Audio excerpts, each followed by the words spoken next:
To the eternally curious, unapologetically superstitious Midnight Society rejects, Stormy Willow welcomes you. We are the eccentric coots, storytellers, explorers, dabblers, practitioners, and paranormal pupils who examine the what's-ifs, the what's-that's, and WTFs of this dimension and beyond.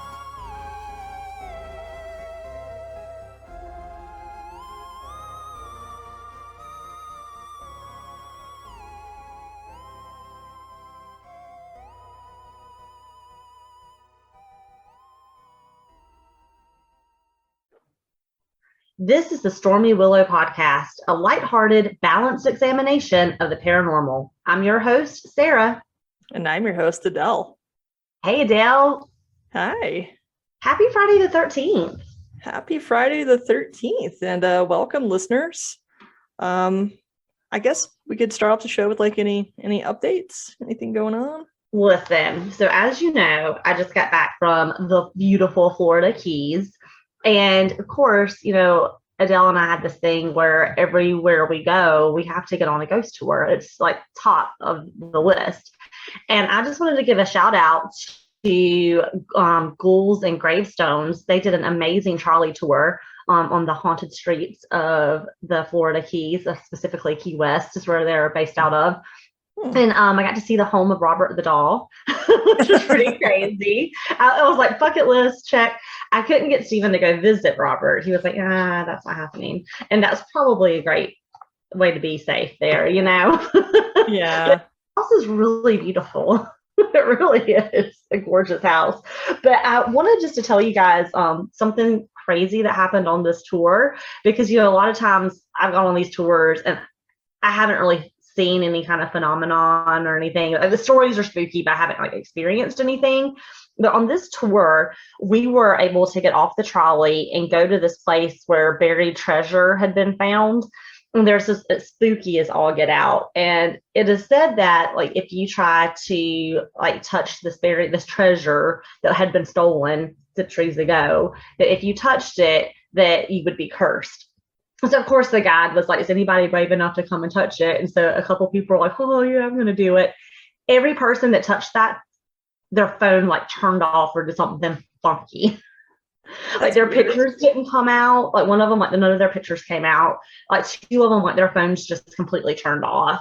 And then the other one had weird spots all over the pictures they had taken. Oh, that's pretty weird. Isn't that crazy? So I thought that was really eerie. I was like, whoa, I've never experienced anything quite like that. But then also just, as the spring and summer months are coming along, I just wanted to give you all a warning. I did not know this, but I'm just looking out, just a special warning here, a PSA, if you will. If you see a conch shell on the beach, leave it. Do not take it, because the ocean will come and reclaim what's theirs, meaning people that still take conch shells from the beach to their home usually experience busted pipes and all kinds of crazy things that happen the surrounding water. Really, specifically conch shells. Specifically conch shells. Huh. So you can buy them in the store, from somebody, fake ones, ones that aren't exactly from the store. But if you just grab it off the beach, I found a conch shell, I'm going to put this in my bathroom. They're be prepared to experience major water damage and whatnot.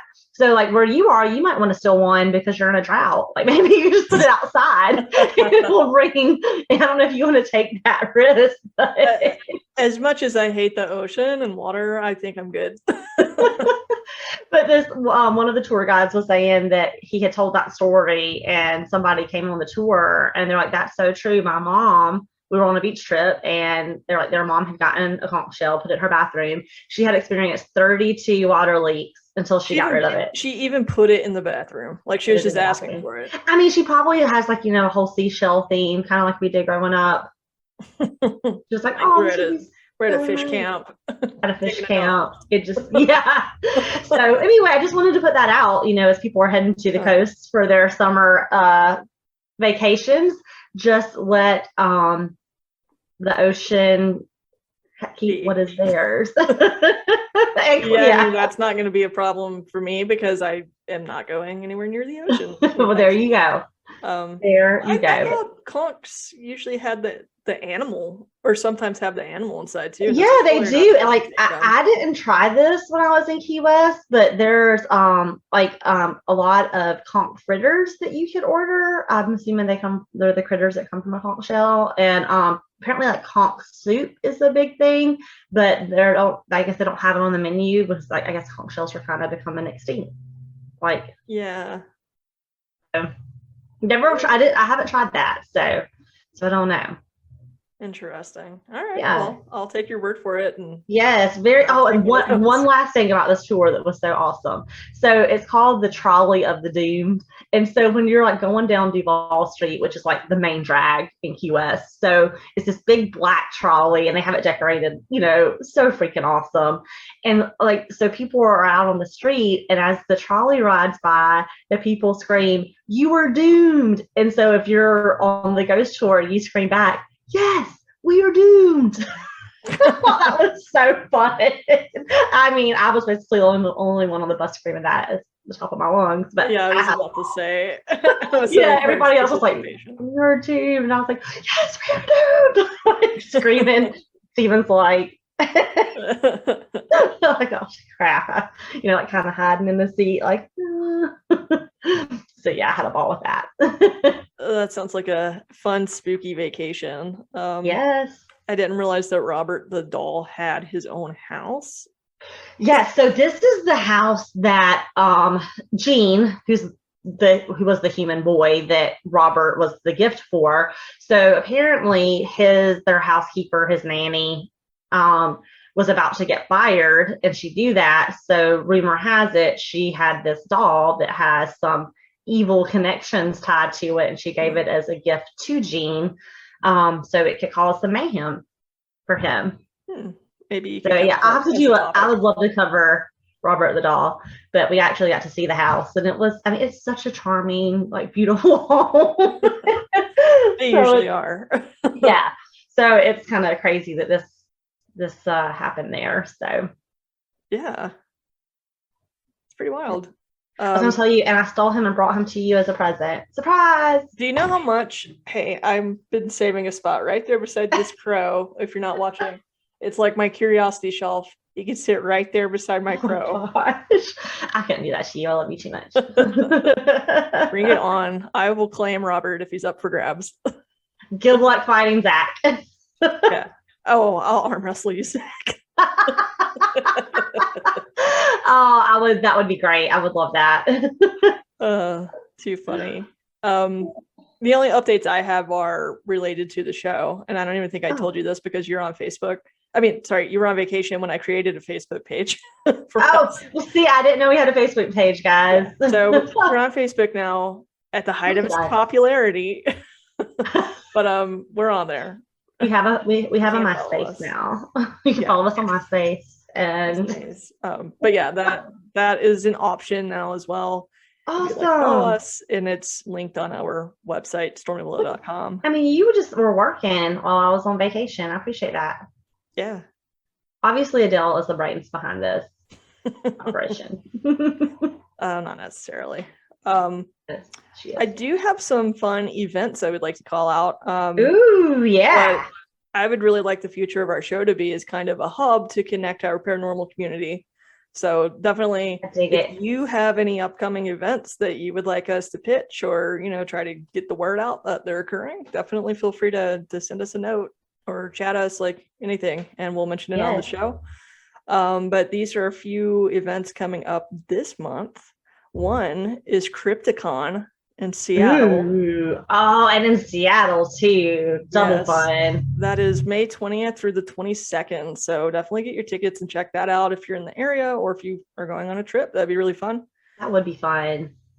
Also, there is ParaPsyCon 3, which sounds like loads of fun. Whoa. That is also May 20th through the 22nd.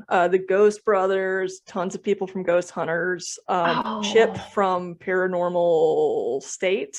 Okay, for a second, I thought you were going to say Chip from Chip and Joanne. And I was like, whoa. No, but like tons of fun people, like tarot card reading, psychics, Oh, cool. crystals, like all sorts of stuff. And it's located at the Ohio State Reformatory, super haunted, in Ooh, Mansfield, Ohio.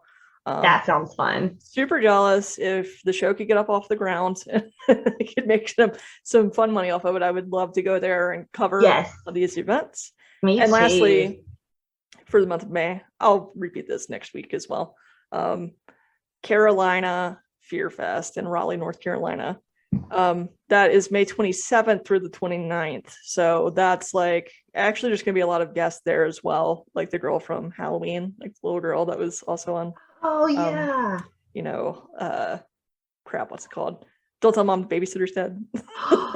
Heck yes, such a classic.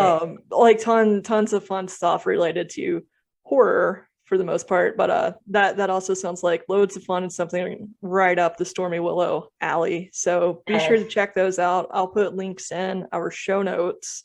And I don't know, I'm trying to think of some way to maybe make a hub or something on the on our website and connect with some of these other groups that host these things to try to get more people to attend these events. That would be so awesome. And maybe we could also get some more listeners. So Well, that would that be too, a yeah. I mean, double whammy. like I went to a horror convention in Chicago and it was like the most fun thing I've ever been to. And I got some really cool stuff from it. So Yeah.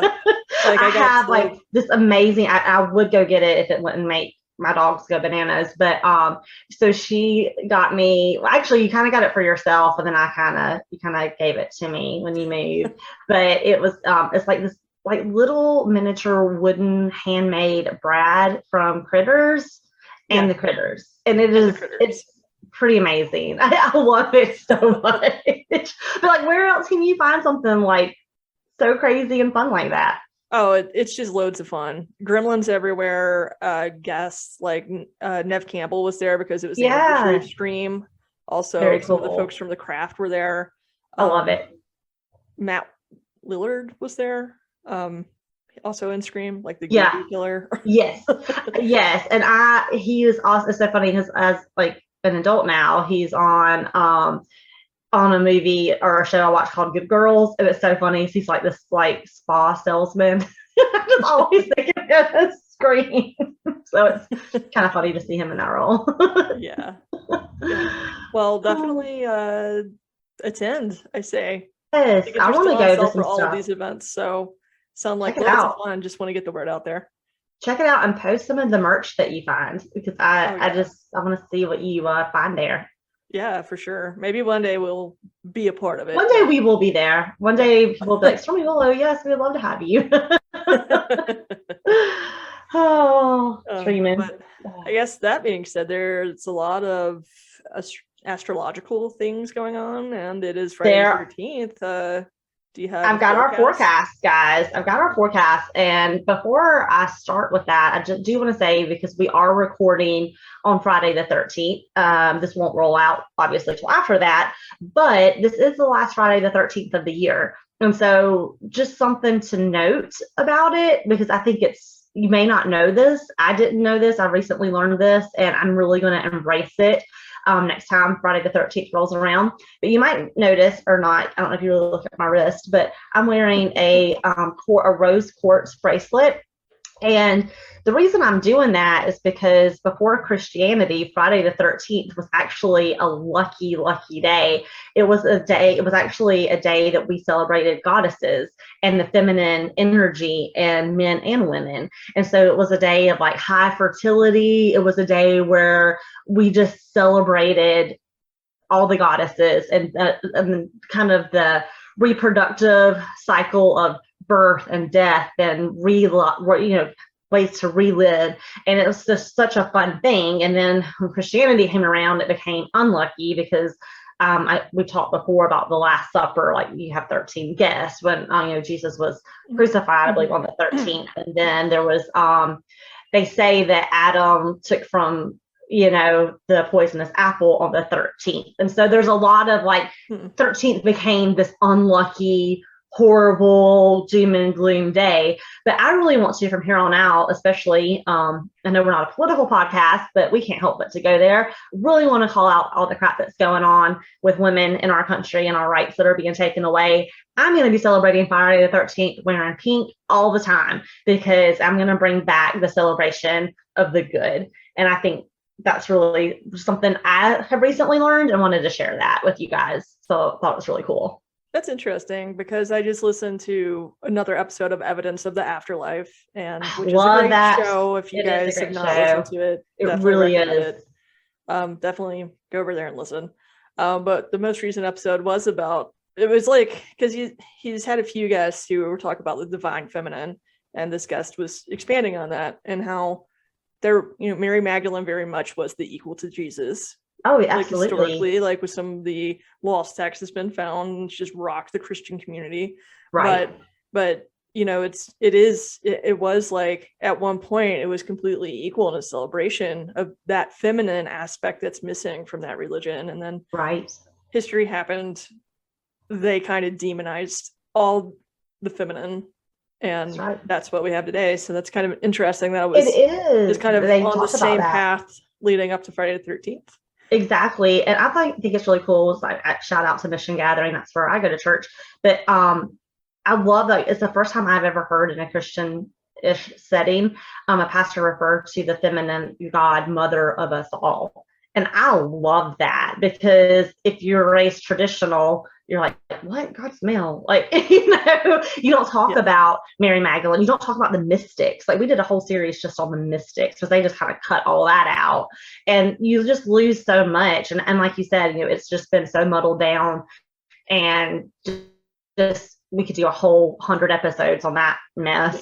But I think it's important to bring this stuff back, especially now more than ever, now that women and everybody is just getting their rights taken away right and left. I think now more than ever, we need to kind of go back to what Friday the 13th originally meant and celebrate that femininity in us all and the cycles of life. And I just think that's really important. So if you have anything quartz, say like if you want to drink like rose petal tea or any kind of like your pink kind of crystals, that sort of thing, they have mega power on the 13th. So thought that was kind of a fun fact I wanted to throw out to you guys before I told you the forecast. And maybe if I love Friday the 13th for all the things, but if it's a day that freaks you out, don't let it. It's pretty awesome. The only quartz I have is I think it's called Spectre quartz. Ooh, I like it. Something like that. It has like a little, I don't know, it has like black fogginess in it. So it kind of looks like a little spirit. That's like that. I have spooky crystals. Adell, we know you've got loads of pink. Don't lie. You're like, I just don't know what shade. Yeah. Pink is my favorite color. I know. It's your signature color. Little still magnolias there. Also wanted, so before I get into this also, I just want to say that we're in eclipse season. Adell talked about the eclipse last week in our episode. So we do have another eclipse coming up this weekend. So Sunday night, which is the 15th, going into early Monday morning, the 16th, you may be able to see the eclipse depending on where you are, what your weather conditions are like here in the United States and in Europe. It just depends on where you are. But this one is a total lunar eclipse, and it is gonna mean one word and one word only: chaos. Great. You may already kind of feel it. But one thing to remember with the total lunar eclipse, it's very parallel to like what the meaning is. So a few things you may be feeling around this time, some old stuff that you thought that you dealt with like years ago may kind of start resurfacing. Don't go looking for it, but if it just kind of comes up gradually, acknowledge it and just know that you need to eclipse it from your life because you haven't fully gotten rid of it yet. It's still lingering. And so it's time to really let that go and just know that those things don't serve you anymore. And it's imperative that you let it go so that you can open up for change and new opportunities that this eclipse afterwards is going to bring. So it's kind of neat because it's a total lunar eclipse, meaning that, it's going to be a total blackout. And so it kind of it's like our souls sort of going through the same thing. Things that we thought that we had taken care of maybe resurfacing. So maybe we hadn't really 100% extinguished them or dealt with them like we thought we had. So just, again, don't go searching for it. But if you notice it, just take that note, let it go. Which brings me to our forecast for the week of May 16th to May the 22nd. And we are heading into Gemini season on the 20th, which is so much fun. I have some fun Gemini friends. So they're really awesome. And some famous folks, Natalie Portman, Adell, is a Gemini, as is Bob Dylan. So just wanted to shout that out there. And if you are a Gemini, we wish you a happy birthday season. But things you're going to notice, or things are going to start to sizzle a little bit in this season. Okay, those to-do lists are going to get filled up. I'm already feeling that. Yeah, you might already be feeling like I have this appointment, that appointment, and it's just going to kind of be insane. And you might feel that chaotic energy that we talked about earlier. But one thing that you want to do is it's really an opportunity to be like our Gemini friends and embrace the change and be like the branches of a tree, like just bend with the change. And that's something to remember when you're feeling that overwhelming, never ending to-do list. I have all this stuff to do. Just breathe and go with the change, like our friends, the Geminis, seem to do.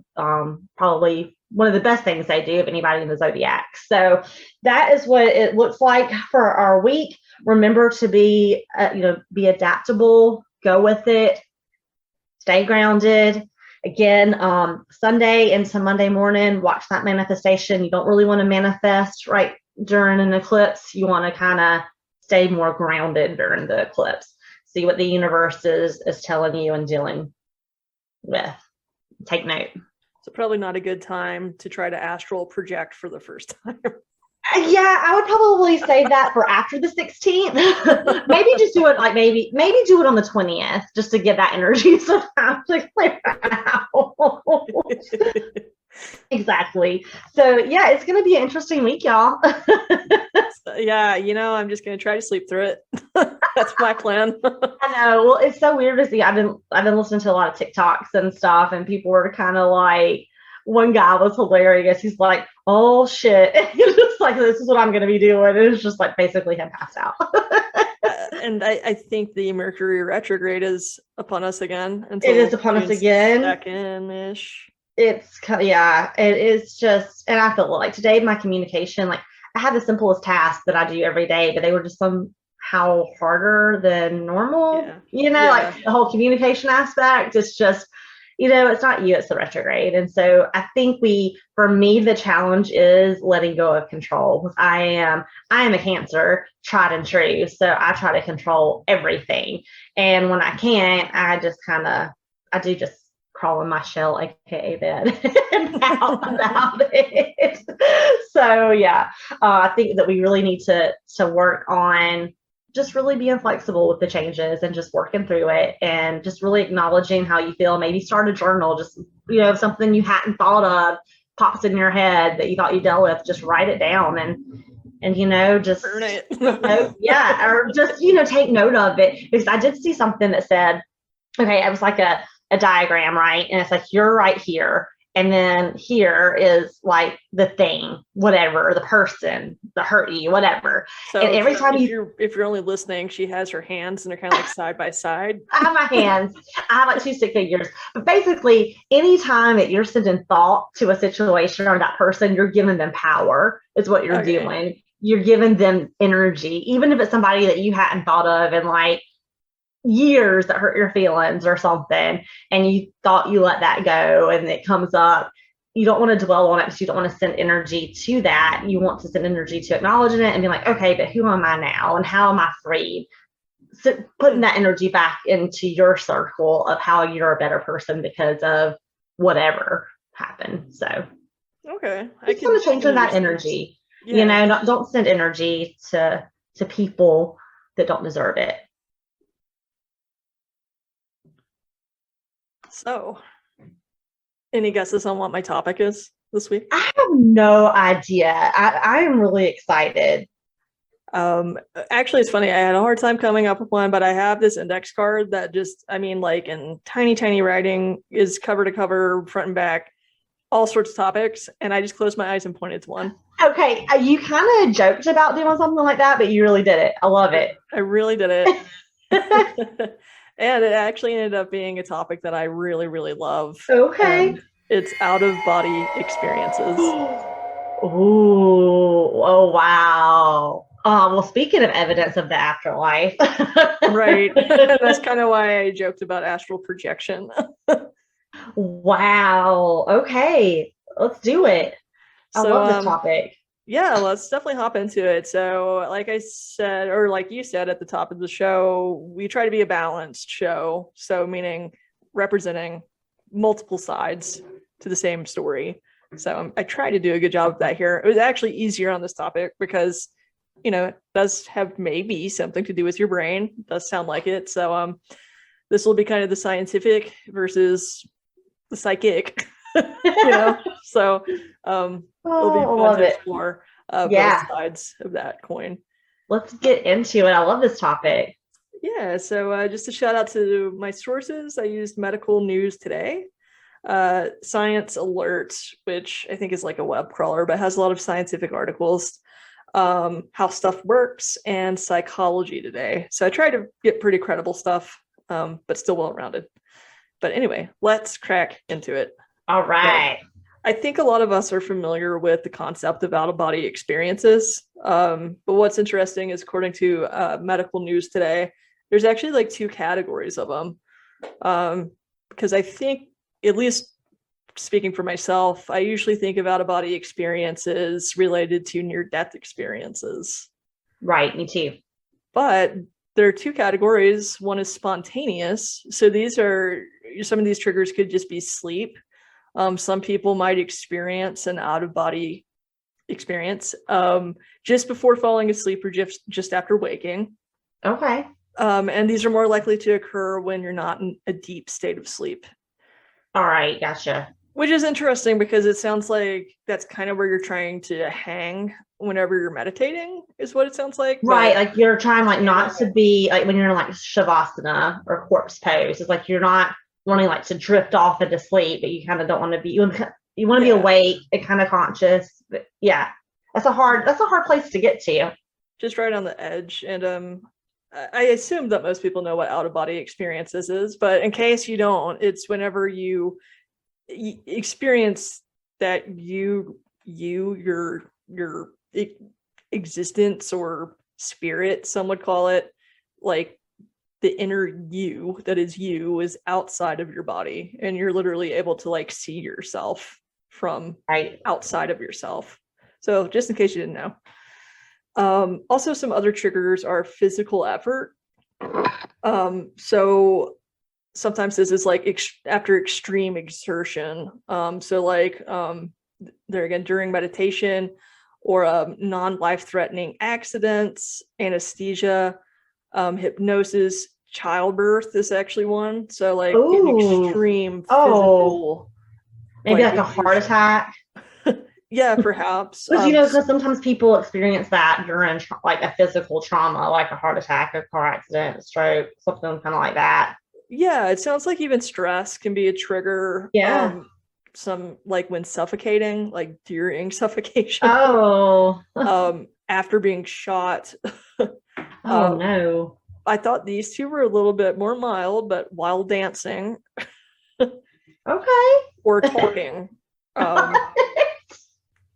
No, wait. Are drinks or drugs involved? Well, that will be a different type. Okay. This is just the first type, the spontaneous. But what I thought was interesting about the dancing is I watched this show on Vice, and it's called, I think, In My Own World or In My World. And there was an episode on time travelers. And this one lady claims to be a time traveler. And a lot of times how she supposedly makes herself time travel is through spinning a lot. And that makes me think of the whirling dervishes. You've heard of those? Those are like a whirling dervish. It's like people who spin in circles to reach like a spiritual kind of. I've never heard of that. What? That's a thing? And sorry if that's derogatory. I don't mean it to be, but like that's what a whirling dervish, I think, is like, I don't know, it's in some of those old musicals. I've Like I never think really maybe heard even like the that. Sound of Music and stuff, like a whirling dervish. I just thought they were dancing and like, woo. Well, yeah, but it's that spinning. So I thought that was Yeah. interesting. I'm like, Yeah. okay, I can kind I of need to learn see more about that. the connection Kind of makes between. your head a little slimmy. Yeah, so I just thought it was interesting to hear a time traveler say That is interesting. that that's a means that they use to time travel. Yeah. Ooh, I want to try that. Or maybe I don't. Maybe I need to know more first. Right.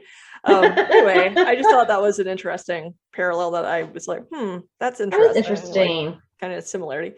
Maybe that's why kids do it so much. Right. It is. Like maybe they really are traveling.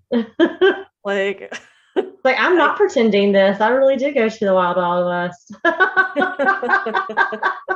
You never know. That's what I'm saying is, sometimes kids come up with some weird stories of what they were playing, and it's like, well, maybe they were time traveling. Yeah. Just gonna throw that out there. I mean, I don't know. I mean, that would explain the obsession with spinning in circles. That right? Who knows? Oh no. Also, as I mentioned, the one that I think of most is near-death experiences in the 80s. But this is like literally, the life flashing before your eyes kind of phenomenon, a bright light sort of feeling of tranquility, like near-death experience.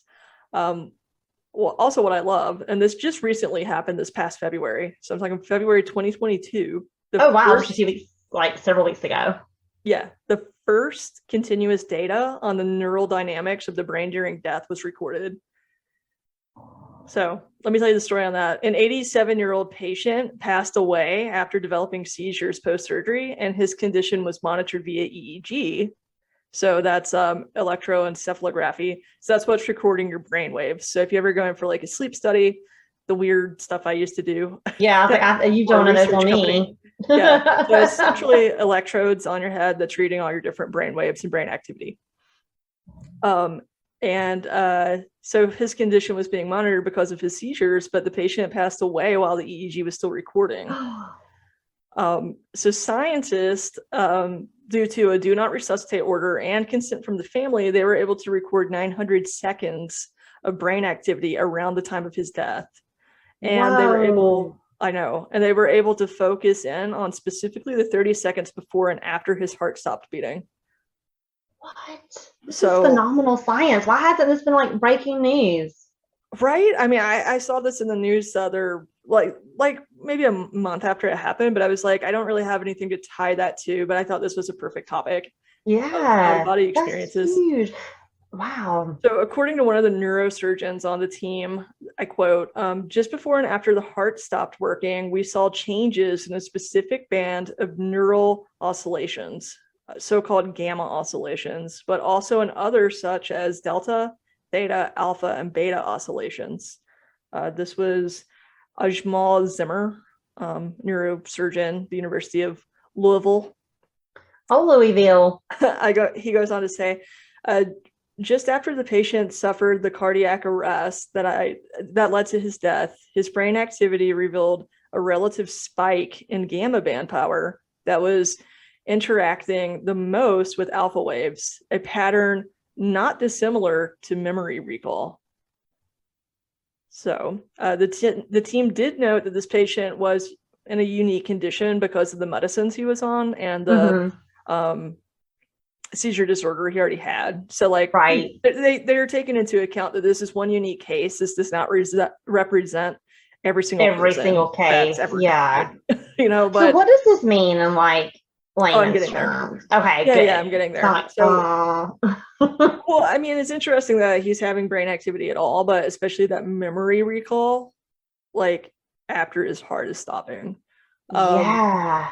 So that whole light, when we say the life flashes before your eyes, right? That's exactly what kind of like the science kind of lines up with that theory. Yes. In this case. Exactly. So the team did note the findings are similar to alterations in neuronal, that's a hard word to say, Yeah. activity that have been observed in rodents during death. So at least they have some sort of a baseline saying that what happened in this patient's brain, even though they had a medical condition that was unique, they were on medications, they're still seeing something similar happening to essentially lab rats at the time of death. But, it's some point of comparison at least. And goes on to say, despite the limitations with this case, it does point to some form of validation of life flashing before your eyes when you die. Gotcha. Wow. And I quote Dr. Zimmer, something we may learn from this research is although our loved ones have their eyes closed and are ready to leave us to rest, their brains may be replaying some of the nicest moments they experienced in their lives. Oh, that makes me so sad, but it's so sweet. That's nice, right? Yeah, it is lovely. I just thought I really wanted to tie that into near-death experiences, but really this is the whole science side of like what is going on in your brain right when this is happening. So obviously things are still happening in your brain even when you flatline. And that was just the first type. So like I said, there are two types of out-of-body experiences. And the second one, I think you were touching on with drugs and me with spinning, is induced. Oh my gosh. So these are induced. So yes, drugs like LSD, ketamine, things like that. You can have out-of-body experiences. Even sensory deprivation or overload. So I'm assuming like if you're in extreme conditions or, or like freezing to death and things like that, you can have out-of-body experiences. Also G-force, like so in the air, like flying. Quote, even during standard flights, this is scary. Even during standard flights, pilots can endure odd sensory experiences. Oh, no. I'm glad to tell you that now that I've landed. This happens so I'm about to fly next weekend. This happens so often that it's named. So which are referred to collectively as spatial disorientation, SD. And one particular SD episode known as the break-off phenomenon, a pilot may feel as though they are sat on the wing watching themselves fly the plane. Oh, I'm going to ask my friend that's a pilot about this. And SD is considered one of the most common factors contributing to aviation accidents. Well, I'm surprised there's not a lot more, to be honest with you. So that's pretty trippy and scary. That Thank you, pilots, for all you do. Now I really understand why they're so funny about the flight crews taking a long enough break between flights. No kidding. Oh my. It's like next time I get bumped or something, I'm gonna think of it differently. Right. That's scary. Yeah, that's pretty spooky. Intense. But yeah, and apparently astronauts too at high like G forces can kind of have these experiences as well. But then there's this aspect of out-of-body experiences that's called veridical perception. Ooh, veridical. That's veridical perception. Veridical, like vertical. Like no, like verify, like veridical. Okay. Interesting. So this is in layman's terms, when a person is able to witness something outside of the proximity of their body that they otherwise shouldn't be able to see. So like when people have out-of-body experiences and they claim that they're floating around the room and then they can see people in other rooms or things that it's just like, how could you possibly be aware of that even if you can hear it? And gotcha. So it's like witnessing things they shouldn't be privy to. Got it. So there was a research study in December 2014 called AWARE. And they studied, I think, around 2,000 cardiac arrest patients, only 2 of which during that time period. I mean, this is like a 4-year-long study, but only 2 of which had out-of-body experiences. Only 2 out of 2,000? Like 2,000. Oh, wow. Because think about it, it is kind of when you don't really know when it's going to happen. And near-death experiences seem like only just one of several different triggers. So it's kind of hard to study these. That's probably true. So there were only 2 that were actually reported from patients. And actually for these experiments, like with all of these patients in the study, researchers actually placed pictures on high shelves, like in the rooms, that were only viewable from far above to kind of test out like this out of body experience. Okay. If you Yeah. really are floating in your room, can you see these Can you pictures? see? Yeah, that's an interesting test. So out of the 2000, they asked them to describe these pictures, but neither patient was able to accurately describe them. Oh, darn it. I don't like But that. but with that being said, that was only two people. Like I said, it's kind of hard to predict when these things are going to Right, it happen. is. You're right. There will be an aware who study from this team of scientists, so they're actually like really hopeful that maybe they'll catch something. But it kind of was Yeah. like a needle in a haystack. Um, but that was just a summary from the article I read. I actually looked at the abstract of the study. The full study name is Awareness During Resuscitation, a Prospective Study. So I'm just going to summarize the results and the conclusion, because even though this isn't out of body experiences, which is a piece of what they were trying to capture, it's still kind of alarming. So Oh no. conclusions with cardiac arrest patients. So the results: among 2,060 cardiac arrest events, 140 survivors completed stage 1 interviews, while 101 of 140 patients completed stage 2 interviews. So they had two different levels of interviews. 46% had memories with 7 major cognitive themes, and these themes were fear, animals, plants, bright light, violence, deja vu, and family. Okay. Recalling events post cardiac arrest, and 9% had near-death experiences, while 2% described awareness with explicit recall of seeing and hearing actual events related to their resuscitation. So that's kind of creepy that you might be aware that you're being resuscitated. Yeah. That sounds very Yeah. traumatic. And one had a verifiable period of conscious awareness during which time cerebral function was not expected. So, hey, just saying, like, a lot of these people who you think are out of it, one, like mentally, or have flatlined, there's still stuff going on in their head. So maybe be careful what you say. Right. Yeah. In the conclusion, cardiac arrest survivors commonly experience a broad range of cognitive themes, with 2% exhibiting full awareness. This supports other recent studies that have indicated consciousness may be present despite clinically undetectable consciousness. So there again, like, So it's like you flatline and your brain's still doing some stuff after like your time of death. Yeah. Or it seems that your brain, that makes me really like feel a little icky, especially like when you get into, this is so morbid, but like going to like, the freezer and yeah, like you might like, still be kind of aware of these things. yeah, like you might be aware that you're going in a morgue or being like embalmed.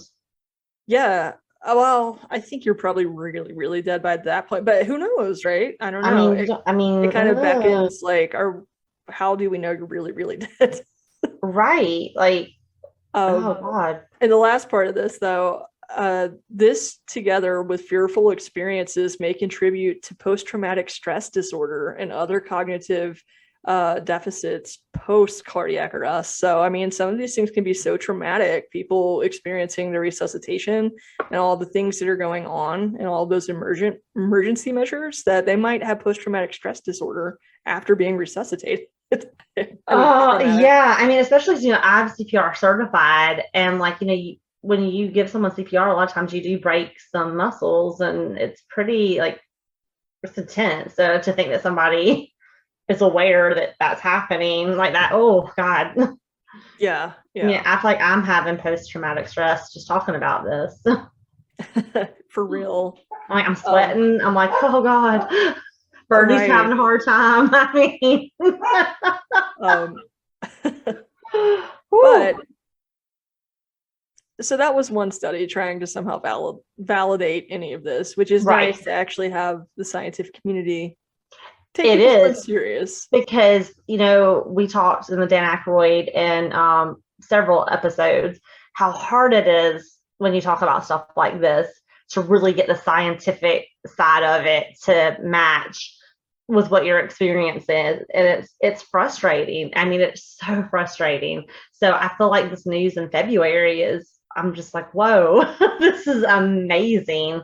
Right. Yeah. It's like, okay, well, there is something to this. And a Like, lot of times the scientific community kind of laughs at us, us yeah. ghost hunters and whatnot. And it's just, and I get it, like, of course, like, who doesn't want hard evidence? We all do. So I think this is, especially when you're talking about out of body experiences and being able, I'm glad the scientific community is kind of really coming in and trying to figure this out and get some evidence. Yeah. And we still have ways to go on this too. Oh, Like, yeah, we may never crack it. oh, and even just in like the stuff I have found, like there's a lot. So we'll just keep going deeper into this abyss. Yeah. Also in 1955, a Canadian neurosurgeon named Wilder Penfield, he would conduct direct brain stimulation when working with patients with epilepsy. Oh, wow. So he would electrically stimulate a patient's right temporal lobe. And one particular patient exclaimed, "Oh God, I'm leaving my body." So that's like if you do stimulate certain parts of your brain, you can have out-of-body experiences that way as well. Yeah, I bet so. In 2002, a Swiss group working also with patients who had epilepsy, they experimented with passing currents through the temporal parietal junction. So that's where the temporal lobe and the parietal lobe meet. And they started with a low current, and patients claimed feeling as if they were falling from a high place. Oh, I hate that feeling. Yeah. Oh, I just had one of those like sleep jumps like the other night. Steven does it every night, and it always like scares me. So like, it's like, what? I hate it. The worst. Then they increased the current, and a patient said, "I see myself lying in bed from above, but I only see my legs and lower trunk." So it sounds like as they increase the current in this particular spot of your brain, like it can essentially create an out-of-body experience. And since this is a Swiss name, I hope I'm not butchering how you say this. I think it's Blanky. Blanky. Blanke. Yeah. Blanky. Blanky. One of the scientists involved in the Swiss experiment believes OBEs are related to a failure to integrate multisensory information from one's own body and the temporal parietal junction, which is that area of the brain I was talking about. So he's thinking that like your body is just kind of having trouble integrating like where you are in space, essentially, once that's really stimulated. Gotcha. And just talking about that temporal parietal junction, what this particular part of your brain does is integrates information from the external environment as well as from within the body. So it is thought to play a part in the distinction between self and other, which makes the TPJ a prime contender for what causes OBEs. Wow. I kind of wonder what that, doing all of this shock to your brain, I wonder what the aftermath is of these experiments. That seems kind of scary. Kind of to that point, like these were both studies on people with epilepsy who already have like an electrical problem with their brain from the hemispheres. So it's like, have they ever attempted this on volunteers that don't have epilepsy? We're gonna need a few forms and waiver signed, please. Like, I don't know. Yeah, it's interesting. It's kind of scary a little bit. Yeah.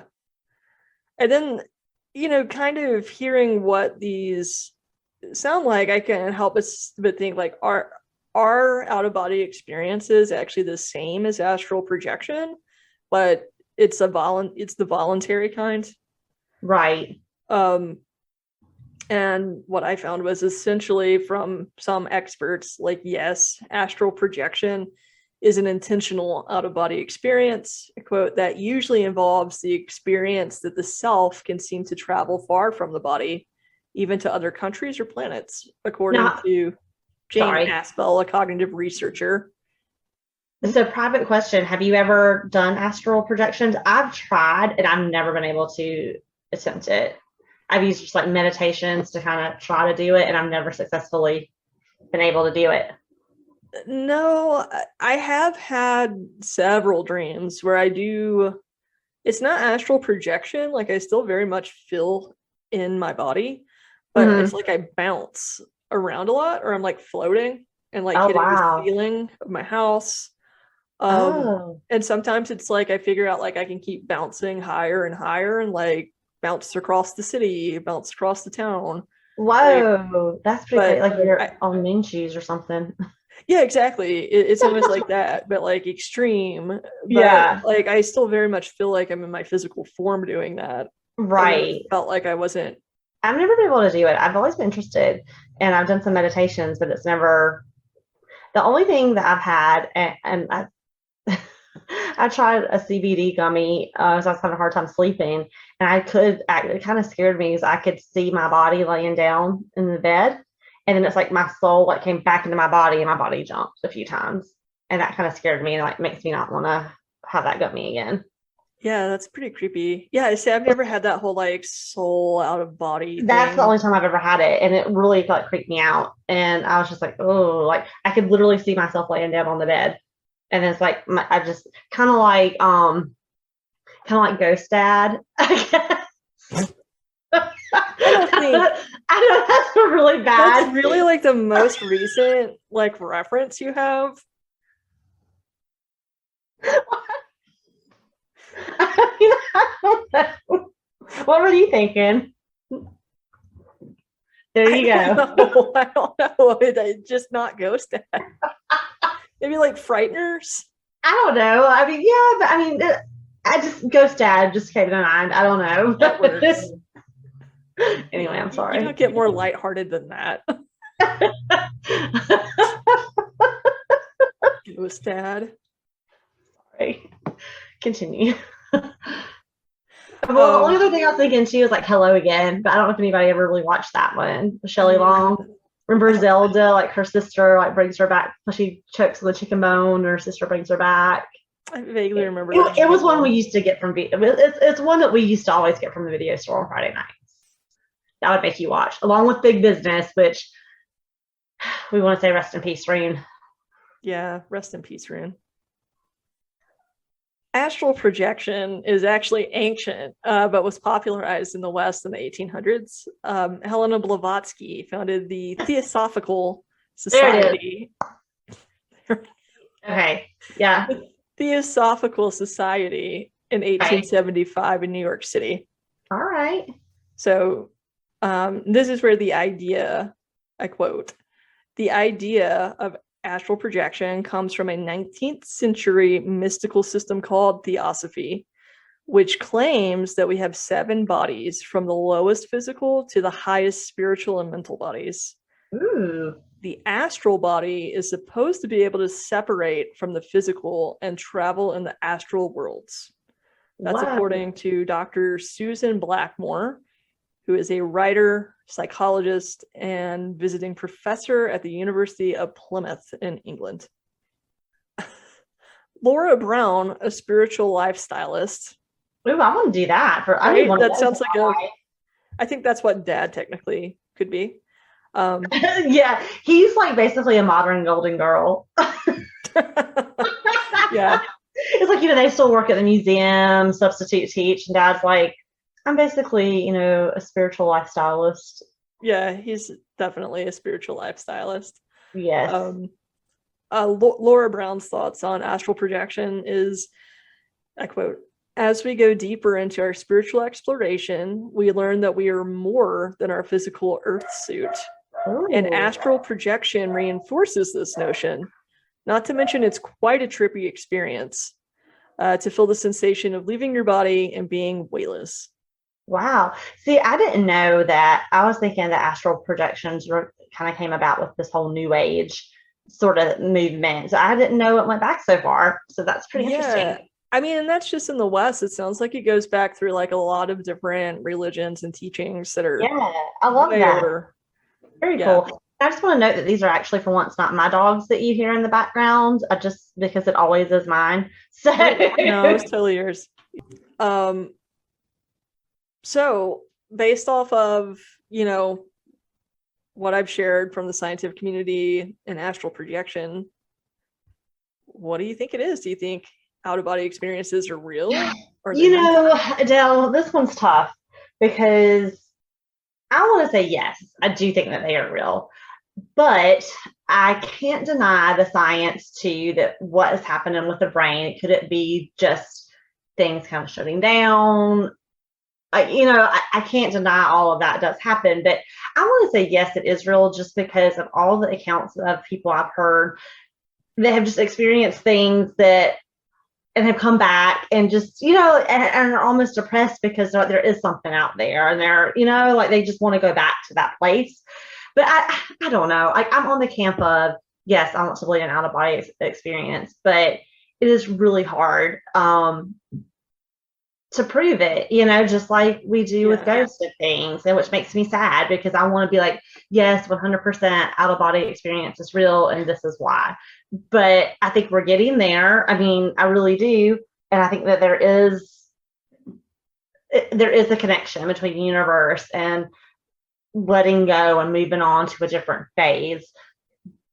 Yeah. I don't know how much of that is a part of like your brain kind of shutting down and stuff and you moving on to that phase, or is that is that a part of like, I don't know, like for example, and I'm just like totally mucking this up, but just kind of thinking about being born, like you don't remember being born, but it doesn't mean it didn't happen, right? I feel like death is very much the same way, like, you know what I mean? Like, do you know anybody that remembers being like in utero and actually being birthed? I mean, I don't. I think it'd be too traumatic. But yeah, no, I don't know anybody that remembers. And I feel like death is very similar to that. I think the cynic in me is like, except for the rats okay, so with humans, I think I'm just going to use myself as an example. I just don't like the idea of not existing anymore in some form. It's scary. And I think a lot of people have that fear, and it's kind of like cruel. Like, why would you give me consciousness and memories just for me to die and not exist or have that anymore? I don't like that idea. And it almost sounds to me like this kind of experience is something to kind of ease your fear of death, even if right after that it is nothing. But why do rats also experience it though? Because they, as far as we know, aren't planning for the future. Like that's a very human, like frontal lobe kind of thing. Right. Like, that's interesting that other species experience this though at the end of their lives. So it's I think that's, I know we mentioned this and I'm not very eloquent at saying it, but it's something we talk about a lot. And I think that it's the things that we talk about on the show are so vast, but I think it all comes down to one thing.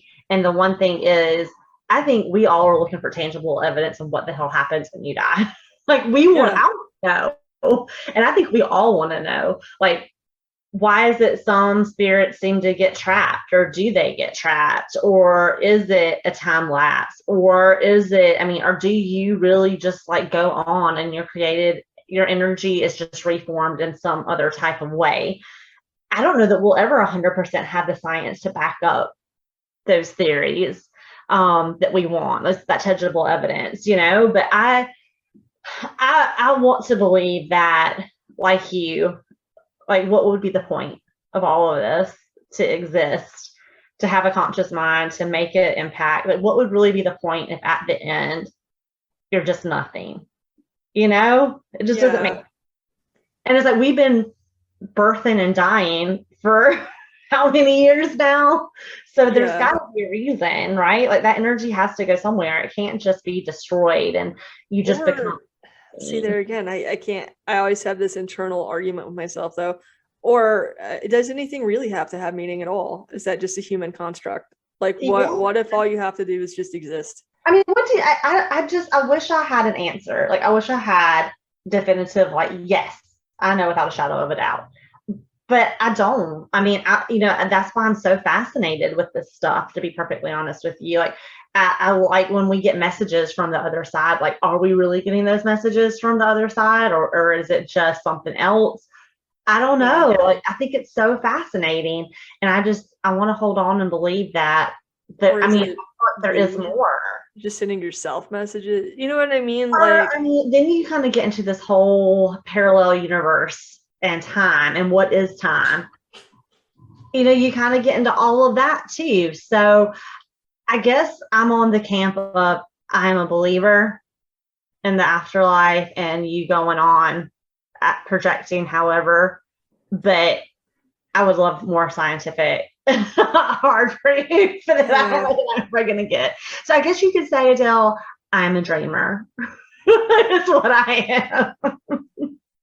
I would classify myself as conflicted because I very much know what I want to believe, but don't want to be blinded by that desire so much that I thought, I know. just believe it, just to It's believe it. so hard. It's so hard. And if we did know, like, what if we really, really did know? How would it change things? Like, would it Yeah. really be lived if you knew, like, when you died, this happened? Do you know what I mean? Yeah.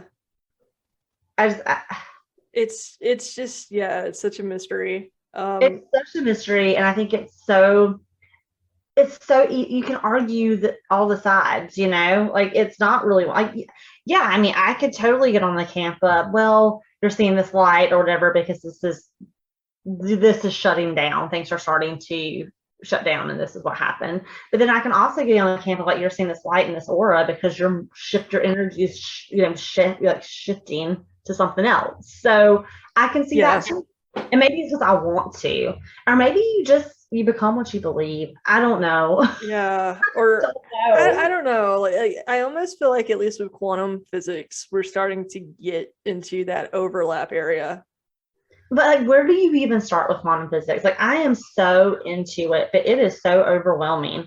It's like, where is, like, quantum physics 101? I think this is it. These questions, but I don't know if we will. I mean, I feel like this discovery that just happened in February is huge. Maybe there can be Yeah. more stories like this that really can shed some more of that scientific light and bring it all together. But I mean, like you said, it's so hard to study. Yeah, Um, like, well, that's the oh, whole thing too, right? You don't know when people are going to die. You don't know when people are going exactly. to have out of body experiences or I near mean, death and experiences what unless about, you like, induce them. you would think that they could do more studies like in, like, hospice situations, Yeah. where it is kind of grim, usually the outcome. And I don't know, like, I'm fascinated. I want to know more. I want to learn more. Maybe I know in Evidence of the Afterlife, they do such a good job of talking with people that are in these fields, when they're around Yeah. death all the time, and they have such great stories and similarities. And it's something I'm absolutely, I mean, I hate to use this word, but I'm totally obsessed with it in a morbid fascination. Like, I want to know, like, I want to know what happens. Yeah. Like, where does this energy go? Does it go anywhere? I don't know. I mean, just kind of tie it back to out of body experiences specifically. It sounds like one, I am glad that there is starting to be like evidence and research of, what's happening in your brain.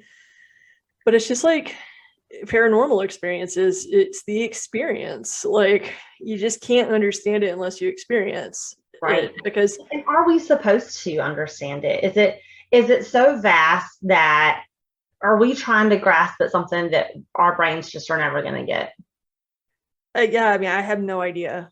It's very curious, but I I mean, mean, I'm at down least this for the is out of body building. experience. I think it's fascinating, like you said, like the stories of people that have had them. It is really fascinating, and it's like you want to know, like, but it's really hard to know, like, what. I mean, were you really out of your body in a different space and time, and, like, you could really see all of this, and, like, what triggered it? Was it a true, like, situation, like you've had a heart attack or something and you're seeing all this stuff and you're in the transition space, or is it just a dream? Or then is it just time? Like, is it just that your time is kind of the time is just catches up or messes up? I don't know. I don't know. The only thing, it sounds like there's just two truths. Like, one, there is actual evidence now of brain activity post death, which is huge. I thought this is a huge breakthrough in science. Yes. And two, people who have these experiences swear that they're true and have changed their lives forever. Oh yeah. I mean, it's just like every story I've heard of someone that's had an out of body experience, they are forever changed. Yeah. I mean, how could you not be? Yeah, and they swear up and down that it is more of a divine experience. And that's what I'm saying too. It's like, you can't really put that into science, if you will, that we know of yet, like a proper way to study or measure it. But it seems like all the people that have had these out of body experiences all feel that they are divine. Like you said, they're not, my brain just kind of, and just, like, how I always have to quote the Matrix. There it is. Like what the Oracle says, being the one is like being in love. No one can tell you're in love. You just know it through and through. It always comes back to the Matrix. Always comes back to the Matrix. So I'm gonna stick with the Oracle. Yeah, I'm gonna leave you guys with wisdom from the Oracle. Yeah, because I'm all over the place. I'm a jumbled mess when it comes to this. I'm like, I just don't know. Oh wow, Adell, that was an intense one to cover, especially difficult one to record. Well, you decided to unpack this. Well, you didn't decide. I guess the universe decided for you because you just randomly picked it from your card. But it's like, what a topic to try to cover during eclipse season and going into Gemini season. So I guess if we're tying it all back together, change is inevitable, whether it's this energy or the next. Or if you believe in it at all. We're all in a constant state of change. We're all in a constant state of change. So that's probably the best place to end it. Yeah. Oh, that blew my mind. Thank you, Adell. That was amazing. Yeah, it was a fun one. Maybe I'll do some follow-up ones while going deeper in, because I did want to share some actual stories of people, but I didn't want the episode to be too long and bogged down. Yeah. But yeah, you can definitely, you can find so many stories of people that have experienced it. And their stories just really capture me. They're really amazing. I can't imagine going through something like that. Like, they really have a story to tell. And like, maybe they are our proof that we do go on to other forms of energy. And maybe we'll never be able to measure that scientifically, but we know it's there. Just like love, you can't measure that scientifically, as the Oracle said. So I feel like out of body experiences might just be the same way. Yeah. And if you want to have one, try some CBD, see if you have the same. You know what? I think I will loop back to this one and share good and bad out-of-body experiences, because it sounds like some people have had bad astral projection trips as well. Oh, that would suck. So it's like, get me out of this. This is the worst trip I've ever been on. Yeah. So definitely more to come. We're just putting a bookmark in this topic, and we'll definitely revisit, but at least wanted to whet everybody's appetite. Hope you enjoyed the topic in this episode. We've certainly enjoyed chatting about one of my personal favorite topics in mysteries of the universe. It is, yes, it's a good one for sure. Yeah. Well, that's it, friends. Stay curious and stay safe. And stay grounded. Stay grounded right now, especially during eclipse season. Stay grounded, friends. Yeah. And, if you like the show, give us a like, give us a follow. If you really like the show, hey, tell friends. We're always looking for more. Yeah, send us some love. Everybody's welcome in our community, and we definitely want to try to get our community set up. That's right. All the weirdos like us. So that's right. We know you're out there. We know you're out there. We're coming for you. Well, thank you for listening, Adell. Thank you for another amazing topic that has made my mind just. Yep. Yeah. And thank you all for joining us.